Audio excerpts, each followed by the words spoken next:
成個香港最近最瘋狂、最匪夷所思嘅飲食現象，一定就係稻香。呢個98蚊全天候任食火鍋，好多人日日排隊瘋狂打卡，覺得係平民福利，抵到爆，甚至以為係大集團良心養嚟。但我話你聽，如果你淨係見到98蚊任食，冷氣夠凍，食材夠多，呢層表面福利，你已經徹底睇錯咗真相。呢場全城瘋搶嘅低價火鍋狂歡，根本唔係為民優惠，而係一場暗藏殺機嘅資本現金流遊戲，更加係親手將成個香港飲食業推向深淵，搞死本土小店嘅血腥內卷。今日我哋撕開所有流量假象，同大家深度拆解呢個爆6塵萬瀏覽嘅98蚊火鍋背後藏住香港飲食業最恐怖、最絕望嘅深層危機。想要徹底睇通呢個98蚊任食火鍋嘅背後邏輯，我哋首先要回望香港飲食業嘅昔日光景，用金色對比，睇清楚呢個行業一步步由繁華走向衰敗嘅完整過程。早幾年嘅香港夜市絕對係燈火通明、人山人海，夜晚8、9點依舊車水馬龍，18區大街小巷鋪鋪開張食客雲集，煙火氣十足。當時香港飲食業正值黃金時代，自由行客源充足，本地消費旺盛。無論係老牌酒樓、特色火鍋店，定係街邊茶餐廳、社區私房菜，全部都有穩定客源，經營良性循環，市場業態多元，活力充沛，幾乎唔會見到大面積吉鋪倒閉關門嘅情況。但而家嘅香港街頭繁華不再冷清已成常態，大量飲食鋪頭結業空置，閂門嘅店鋪遠比開門做生意嘅多。曾經人聲鼎沸嘅飲食街區，而家淨係得零星路人慘淡經營。而就喺成個行業一片蕭條、百業凋零嘅時候，稻香各個分店門口卻出現咗極致反差嘅畫面，長長人龍日日不斷，無論工作日定係假期，店內座無虛席，熱氣騰騰。幫襯嘅食客涵蓋所有年齡層，20零歲嘅後生、上班族、40、50歲嘅中年街坊，甚至70幾歲嘅長者長輩，全部都爭相入座。每張台都擺滿肉類、海鮮、蔬菜點心，人人放開肚皮狂食，個個都沉浸喺超抵食、平到爆嘅消費快感入面，幾乎冇人會深思物價成本全球數一數二高嘅香港98蚊，不限時任食冷氣火鍋根本唔可能賺錢。咁大嘅福利漏洞，最終代價究竟係邊個承擔？對於香港普羅大眾嚟講，98蚊嘅消費預算喺而家嘅物價環境入面，價值其實非常有限。熟悉香港本地消費嘅人都知，唔夠100蚊，喺普通茶餐廳只能夠食一份乾炒牛河加凍飲，喺連鎖快餐店都只可以買到一份最基礎嘅套餐。想要坐喺裝修整齊、有冷氣、環境舒服嘅酒樓堂食，根本係天方夜譚。但稻香直接顛覆晒所有人嘅消費認知，區區98蚊就可以喺環境乾淨、冷氣全開嘅連鎖酒樓，享受足足2個鐘嘅全品類火鍋，任食肉類、海鮮、素菜、點心、飲品，一應俱全。表面睇呢個絕對係消費者嘅天大着數，係打破香港高消費壁壘嘅平民福利。但只要你識少少商業邏輯，懂少少行業成本，就會發現呢個定價完全反常理、反市場，背後藏住嘅商業套路同行業危機，絕對超出你嘅想象。我哋今日逐層拆解香港飲食業嘅真實成本結構，話你知點解98蚊任食火鍋絕對係虧本生意，亦都話你知呢場低價營銷嘅真正底牌。香港飲食業嘅運營成本常年穩居全球前列，租金、人工、食材、水電4大成本係壓死無數飲食商戶嘅4座大山，亦都係所有鋪頭定價嘅根本依據。首先講食材成本，就算品牌選用最平價、最基礎嘅冷凍肉類、常規蔬菜、平價海鮮，完全唔用高端新鮮食材，一個成年人放開肚皮狂食2個鐘，食材損耗同消耗成本最低都要30、40蚊。如果遇到食量偏大嘅食客，食材成本仲會進一步飆升。呢個係所有自助飲食模式都避唔開嘅，硬性損耗根本冇辦法壓縮。其次就係香港飲食業最頭痛、佔比極高嘅人工成本，呢個亦都係香港飲食同內地飲食最大嘅差距同痛點。香港本地勞動力長期短缺，飲食行業一直都係招工難、留人難、人工貴。就算係洗碗、清潔、後廚、雜工呢啲基礎崗位，月薪起步都接近2萬蚊，仲長期招唔到人，人員流動性極大。稻香作為覆蓋全港18區嘅上市連鎖大集團，單一間分店就需要幾十名員工，涵蓋後廚、前廳、收銀、清潔服務多個崗位，每月人工開支係一筆天文數字。將龐大嘅總人工成本分攤落每一位食客身上。單人對應嘅人工服務成本起碼都有20-30蚊，呢筆係固定支出，完全冇得慳冇得減。而最致命、最壓垮香港飲食業嘅就係本地地產霸權造就嘅天價租金，再加逐年上漲嘅水電物業成本。香港土地資源稀缺，商業商鋪租金高得離譜，就算係地段偏僻、配套一般嘅商場鋪，租金都維持喺高位。核心商圈嘅租金更加係天價，好似稻香呢種大面積經營、佔地極廣嘅連鎖酒樓，單店每月租金動輒幾十萬，係企業最大嘅固定開支。除此之外，全日開放嘅冷氣、不停運作嘅電磁爐、後儲淨水設備、日常清潔消殺，全部都要消耗大量水電同耗材。將食材、人工、租金、水電四大成本加埋計算一位食客嘅綜合運營成本，最低都要為20蚊。遇到客流波動、食材損耗、設備維修等情況，單人成本隨時飆升到250蚊，成本最少也係20蚊嘅套餐，最終只賣98蚊。換句話講，稻香每招待一位食客就起碼虧20-30蚊。如果一日有1000個客人幫襯，單日虧損就達到幾萬蚊。累積落去，每月嘅虧損數字足以令人震驚。但大家要清楚，稻香係一間深耕飲食市場數十年、上市融資年營收數十億嘅大型集團，管理層全部係行業老手、資本高手，絕對唔會傻嘻嘻做虧本生意，更加唔會係決策失誤。呢場看似造福市民、虧本賺人氣嘅低價營銷，根本就唔係讓利，而係集團精心佈局、賭上企業生死嘅現金流續命棋局。想要睇穿呢個資本棋局，首先要分得清香港大型連鎖飲食集團同街邊中小食肆嘅運作模式差異。香港街邊好多夫妻檔茶餐廳、社區私房菜、小型火鍋店，採購食材同耗材都係現貨現款，一手交錢一手交貨，最多都只係有幾日短期帳期，資金周轉簡單，風險可控，賺幾多蝕幾多清清楚楚。但稻香呢種頭部上市集團，憑借超大採購體量、穩定合作資質，掌握住絕對嘅供應鏈話語權，同食材耗材供應商合作，根本唔使即時結帳，擁有超長帳期特權。根據香港飲食行業公開數據，大型連鎖飲食集團嘅供應商帳期普遍係60日到90日，部分核心品類嘅帳期甚至長達係咪20日。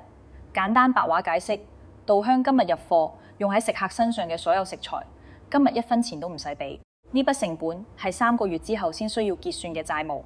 而各位食客今日俾出嘅98蚊套餐費，無論係電子支付、信用卡定係現金，1-2日之內就會全數流入稻香嘅銀行戶口，成為即時到賬嘅鮮活現金流。呢個就係成個套路嘅核心玄機，用未來先要俾嘅供應商貨款，撐住今日嘅企業資金周轉，源源不斷嘅食客，帶嚟源源不斷嘅即時現金流。呢筆錢可以即刻用嚟交鋪租、俾人工還、銀行利息，填補之前累積嘅經營虧損。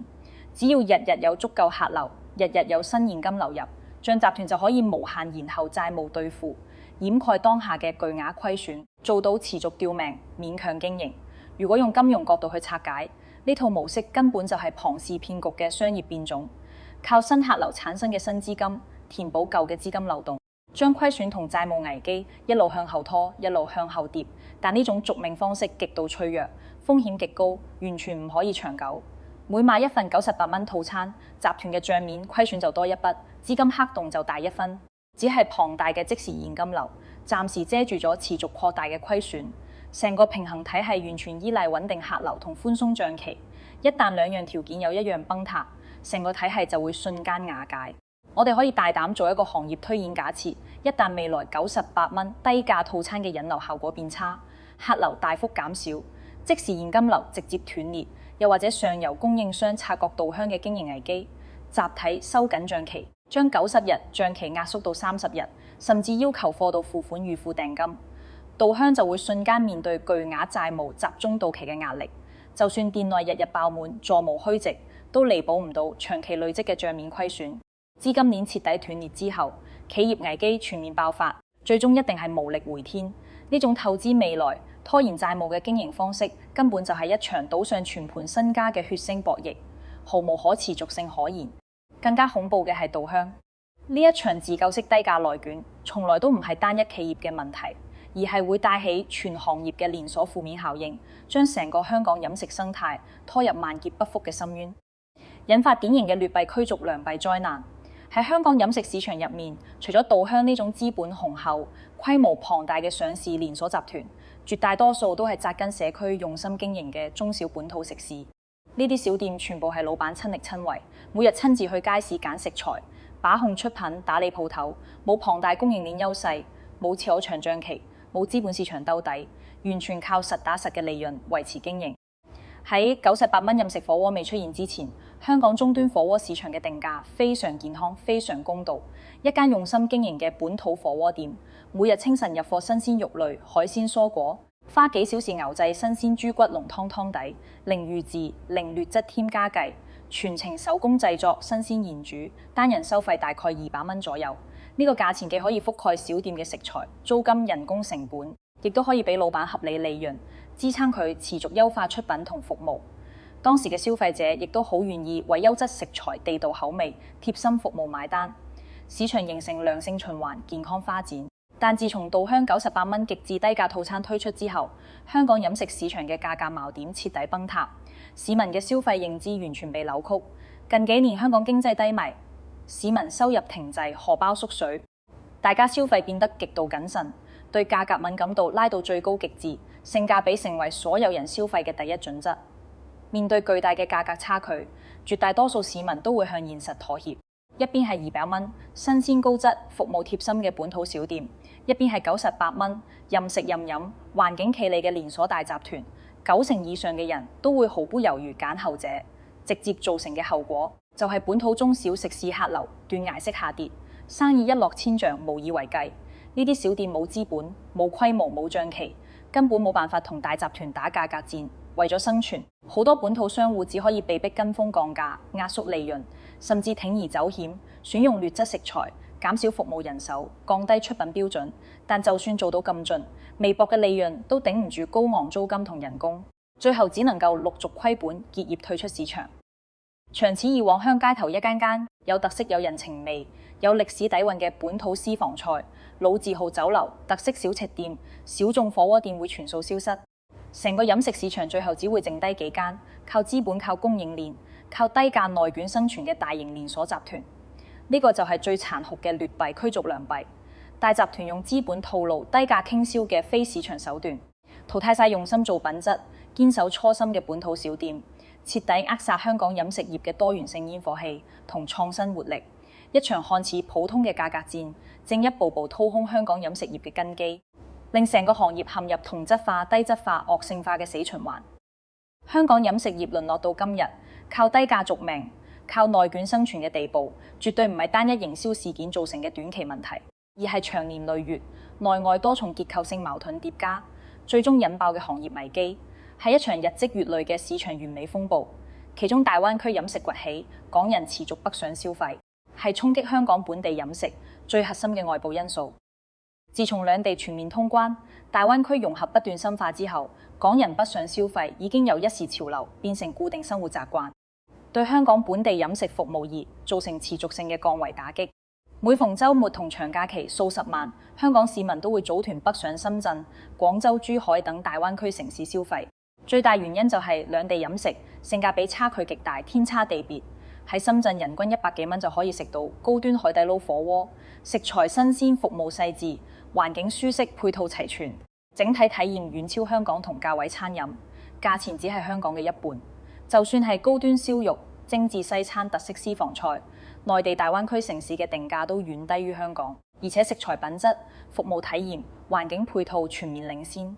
內地餐廳唔單止平，仲有大量娛樂設施，貼心增值服務，消費者可以獲得極高嘅體驗感同尊重感。反觀香港本地飲食市場，早年靠自由行紅利飛速發展，長期處於賣方市場供不應求嘅狀態，令好多飲食商戶被紅利寵壞，慢慢喪失服務意識、品質意識同性價比思維。以前自由行旺盛嘅時候，大量遊客湧入香港鋪頭，根本唔使優化服務，唔使嚴控品質，唔使調整價錢，開門就有生意，日日爆滿，穩賺不賠。久而久之，積累咗大量行業陋習。而家遊客紅利消退，本地消費萎縮，所有短板一次性暴露，服務態度冷淡，用餐時間嚴苛，隱形服務費多多，性價比極低。大部分門店都係60至90分鐘限時用餐，超時就催促收餐、加收費用，極差嘅消費體驗，不斷勸退本地市民同外來遊客。喺強烈嘅雙向對比之下，越嚟越多港人選擇北上消費，進一步掏空香港本地飲食市場，令本地鋪頭客流銳減，生意慘淡。面對大灣區飲食嘅全面降維打擊，香港本地飲食業根本冇還手之力。稻香推出98蚊超低價自助火鍋，本質上就係行業面對外部競爭嘅無奈自救，係用最原始、最被動嘅低價走量方式，挽留一班價格敏感型本地消費者，亦都係香港飲食業核心競爭力徹底流失嘅最佳證明。除咗外部消費衝擊，香港根深蒂固嘅地產霸權係壓垮飲食業最核心、最無解嘅內部毒瘤。香港商業租金常年全球第一，就算經濟低迷、消費萎縮，大量鋪頭空置倒閉，各大地產商業主依然死守天價，租金堅決唔降價。背後嘅核心商業邏輯好殘酷。香港商業物業嘅估值、銀行貸款額度直接同租金收益掛鈎。如果大幅減租，物業估值會大幅縮水，地產商嘅銀行貸款資質會受影響，甚至觸發債務違約風險。所以業主寧願鋪頭長期空置，白白虧損，都絕對唔會降價讓利盤活市場。呢種畸形嘅地產模式，令香港飲食商戶承受住極不口力嘅成本壓力。根據業內真實數據，香港大部分飲食鋪嘅租金成本佔總營業額嘅40%以上，核心商圈鋪頭租金佔比甚至超過50%。換句話講，商戶日日辛苦經營，早出晚歸，賺嘅大半利潤全部俾晒地產商。飲食從業者根本就係地產商嘅打工仔。喺天價租金嘅壓榨之下，商戶根本冇多餘資金優化食材、提升服務、改善環境加人工，只可以不斷壓縮成本，選用低價劣質食材、精簡服務人手，降低運營標準，最終形成高租金、低品質、差服務、低客流嘅無解死循環。為咗頂住天價租金，維持鋪頭運作，避免資金鏈斷裂，香港飲食商戶最終只可以行兩條路：一係徹底躺平，不斷壓縮成本，降低出品，被動接受客流流失，慢慢結業倒閉；二就係學稻香一樣，推出低於成本價嘅極致低價套餐，靠短期流量同現金流吊命，用透支行業未來嘅方式換取短暫生存空間。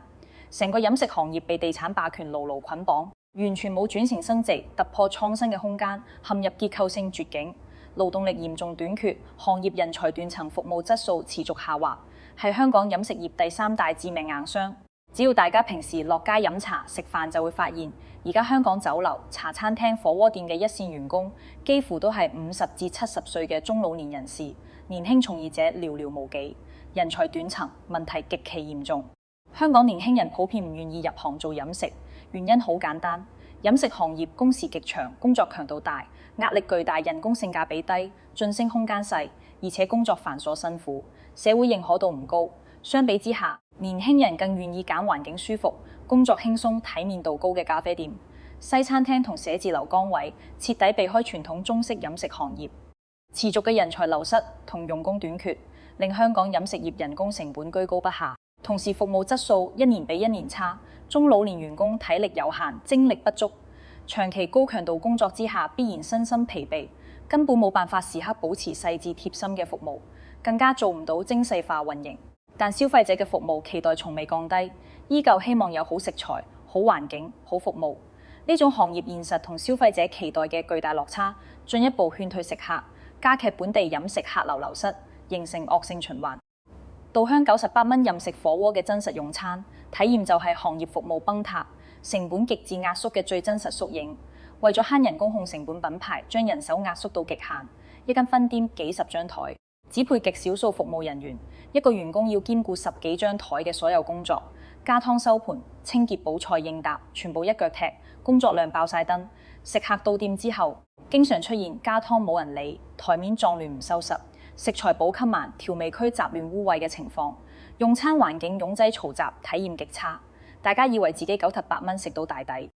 實質係用自己嘅用餐體驗、消費尊嚴同寶貴時間換取一堆廉價食材。呢個就係低價狂歡背後人人都忽略嘅隱形代價。更加值得警惕嘅係，大集團嘅低價內卷，仲會引發供應鏈層面嘅連鎖危機，將成個行業嘅風險無限放大。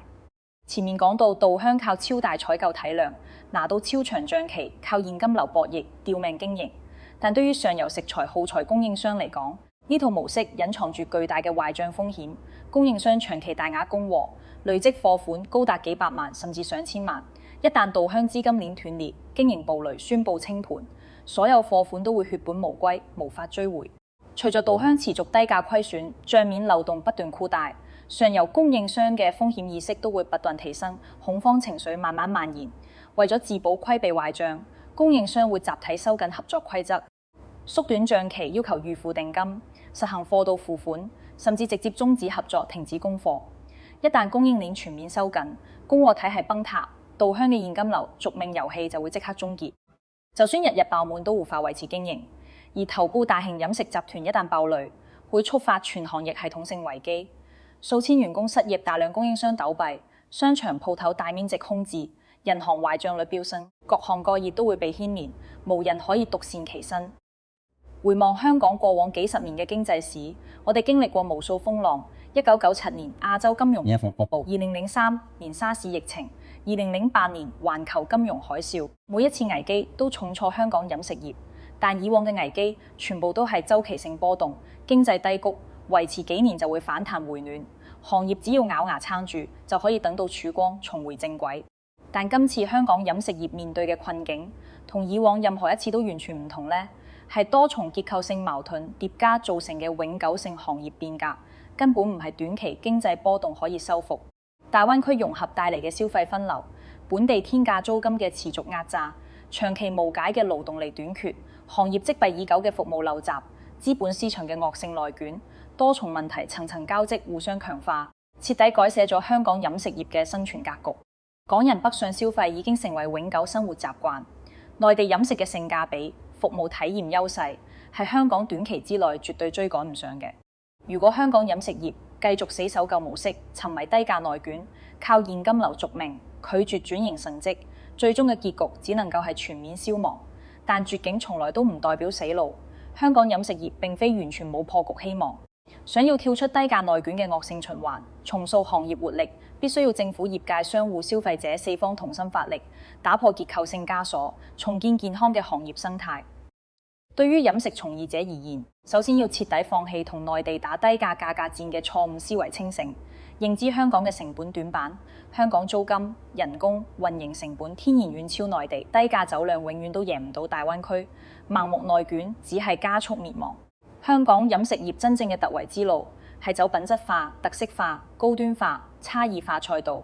依託香港國際化城市定位同深厚嘅美食文化底蘊，打造內地無法複製嘅核心競爭力。香港擁有大量高消費力居民，追求品質體驗嘅中產階層，慕名而來嘅海外遊客。呢班消費者根本唔執着於低價，更看重食材頂級、出品創意、服務貼心、環境有格調、文化有內涵。而家香港依然有大量高端私房菜、特色主題餐廳、老牌精品食肆，唔使靠低價引流，單憑獨一無二嘅品質同體驗，就需要提前幾個月預約，常年客似雲來，盈利穩定，口碑炸裂。呢種不可複製嘅港式美食底蘊，先係香港飲食業真正嘅核心優勢。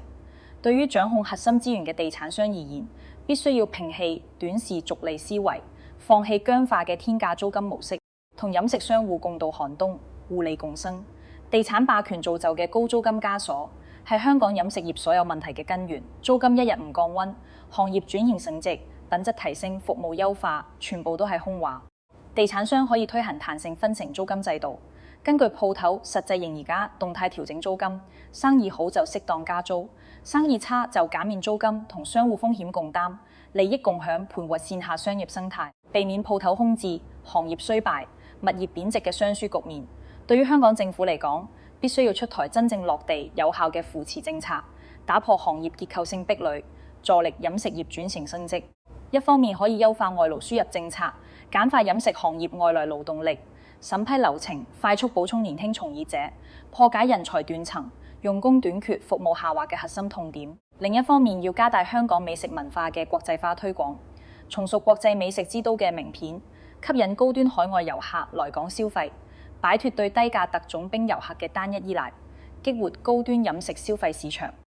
同時針對性推出租金補貼、稅務減免、創業扶持政策，保護本土特色小店，守住香港飲食嘅多元生態同煙火氣。而作為普通消費者，我哋每一次消費選擇都決定住香港飲食業嘅未來。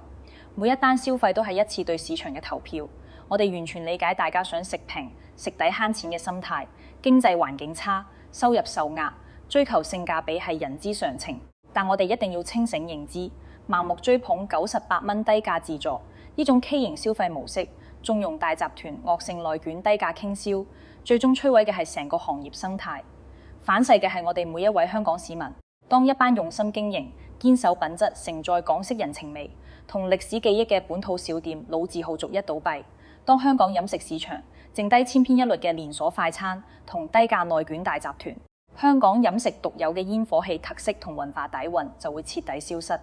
日後我哋想食地道港式風味，想體驗貼心人情味服務，想支持本土匠心品牌，都會無處可尋，只可以被困喺同質化低品質嘅消費環境入面。反之，如果我哋能力許可，主動幫襯本土優質小店、匠心商戶，用消費為品質、為初心、為本土美食投票，就可以為香港飲食業留住一線生機，倒逼行業放棄低價內捲，深耕品質服務，慢慢走出惡性循環。好多消費者仲沉浸喺98蚊任食嘅喜悅入面，以為自己賺盡着數，殊不知自己只係大集團續命嘅工具人。真正體驗過呢個套餐嘅人就會發現，呢個看似品類豐富、任食任飲嘅火鍋，食材品質嚴重縮水，湯底淡而無味，完全冇鮮味。海鮮新鮮度不足，肉質鬆散，各類加工丸子澱粉含量極高，幾乎冇肉味，全部靠重口味麻辣湯底掩蓋食材嘅劣質同不新鮮品牌。為咗極致壓縮食材成本，大量採用預製食材，低價加工貨臨期食材，用消費者嘅味覺體驗換取企業嘅續命現金流。再加之人手極度不足，店內服務混亂，環境邋遢，體驗極差。為咗幾十蚊優惠犧牲時間、心情同體驗，其實非常唔值得。從宏觀經濟學角度分析，市場出現大量低於成本價嘅傾銷行為，會引發嚴重嘅價格錨點崩塌效應，對行業造成不可逆嘅永久傷害。以前香港消費者默認優質火鍋，單人消費200至300蚊係合理價錢，大家願意為品質服務環境買單。而98蚊低價套餐嘅大規模普及，徹底扭曲咗大眾嘅價格認知，令所有人形成超過100蚊嘅火鍋就係貴，就係唔抵嘅固化思維。呢種畸形心態對所有堅守品質、正常定價、合規經營嘅中小商戶都係致命打擊。正常經營嘅鋪頭，就算用盡辦法控成本、提品質，都無法扭轉消費者嘅低價認知，只可以被逼加入減價內捲，隊伍進一步壓縮利潤、降低品質。最終令成個市場陷入減價降質流失，再減價嘅螺旋式崩塌，直至行業徹底攤順衰敗。回顧過去幾年，香港政府都有推出唔少夜市推廣、美食嘉年華、消費補貼活動，試圖刺激本地消費，盤活飲食市場。但所有活動都只係流於表面，治標不治本，熱鬧一陣之後就回歸死寂，最終一地雞毛。根本原因就在於政策從來冇觸及租金霸權、用工短缺、成本過高、競爭弱勢，呢啲核心症結單靠短期流量活動，根本改變唔到行業底層困境，自然無法實現長後復甦。稻香98蚊任食火鍋嘅爆紅同爭議，就係香港飲食業深陷結構性困局嘅最佳縮影，係行業垂死掙扎嘅無奈哀號。呢場表面熱鬧嘅低價狂歡，撕開咗香港飲食業最醜陋、最無奈、最殘酷嘅真相。頭部大集團靠資本套路現金流博弈，惡性內捲吊命，中小本土商戶批量倒閉，苟延殘喘，行業生態持續惡化，核心競爭力全面流失。